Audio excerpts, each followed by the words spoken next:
Kanalıma hoş geldiniz arkadaşlar. Bugün patlıcan kebap yapacağız. 4 adet patlıcandan hazırlayacağız ama bildiğiniz kebaplar gibi değil. Yelpaze patlıcan kebap hazırlayacağız.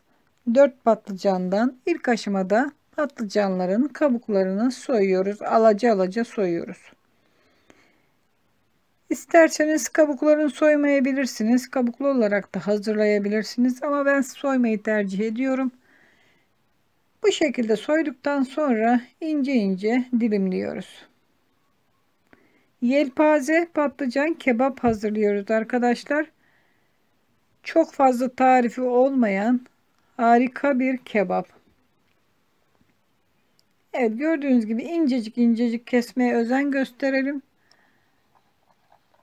Hazırladığımız patlıcanı şöyle kabımın içine birazcık tuzlu su yapıyorum. 1,5 kaşık tuz attım bir miktar suyun içine. Ve hazırlanan patlıcanları içine bırakıyorum. Acıları çıkması için.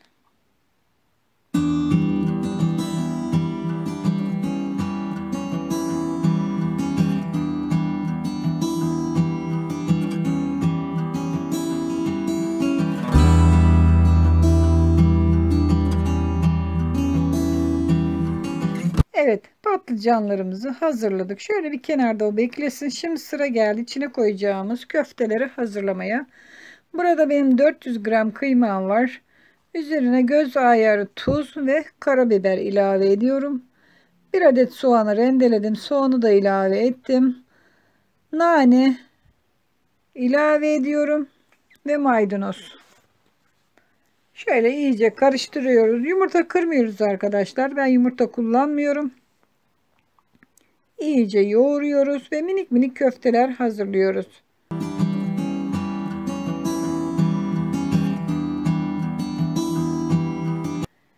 Evet, köftelerimizi hazırladık.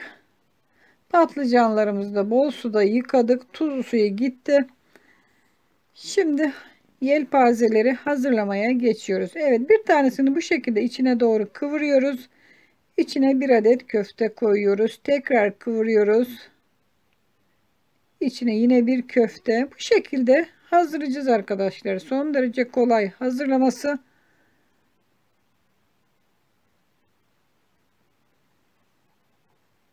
Dilimlediğiniz patlıcanlara göre yaprakları olacaktır arkadaşlar. Bu şekilde toplamda 5 kere kıvırarak hazırladık. Bakın, harika bir yelpaze elde etmiş olduk. Bir kürdan yardımıyla birbirini tutturuyoruz. Bir tanesini hazırlamış oluyoruz. Bu şekilde diğer patlıcanları da hazırlayacağız.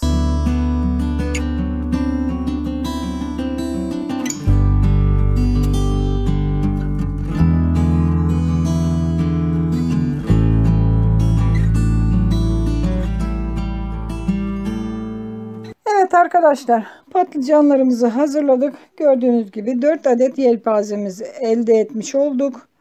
Şimdi sıra geldi, aralarına şöyle ince ince biberler koyuyorum. Bütün bir şekilde azıcık uçlarından kesip aralarına bu şekilde yerleştiriyorum. Biberlerimizi koyduk. Üzerine de bir büyük domates doğradım ve domatesleri aralarına tekrar bırakıyorum biberler gibi.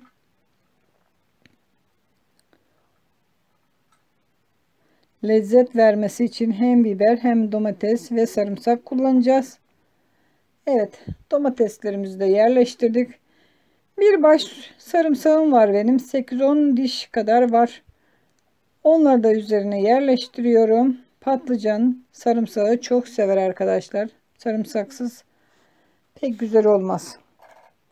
Şimdi sıra geldi sosunu hazırlamaya. Burada yarım yemek kaşığı salçam var. Biraz su yardımı ile salçamı açıyorum. Şöyle karıştırarak salçamızı açtık. Ve yemeğimizin üzerine sosumuzu döküyoruz. Evet. Birazcık daha dökelim. Tamam oldu. Biraz da sıvı yağ gezdiriyoruz arkadaşlar bu şekilde. Yemeğimiz hazır. Bir adet yağlı kağıdı üzerine kapatıyorum ve üzerine alüminyum folyo ile kapatacağım. Buharında iyice güzelce pişmesi için. Açık pişirirseniz yanabilir arkadaşlar. Açık da pişirebilirsiniz. Bu şekilde kızgın fırına pişmek üzere veriyorum. Evet, umarım sizler için hazırlamış olduğum yelpaze patlıcan tarifimi beğenmişsinizdir arkadaşlar. Tariflerimi beğeniyorsanız beğen tuşuna, kanalıma abone olmadıysanız abone ol tuşuna basmayı unutmayın. Yeni tariflerde görüşmek üzere.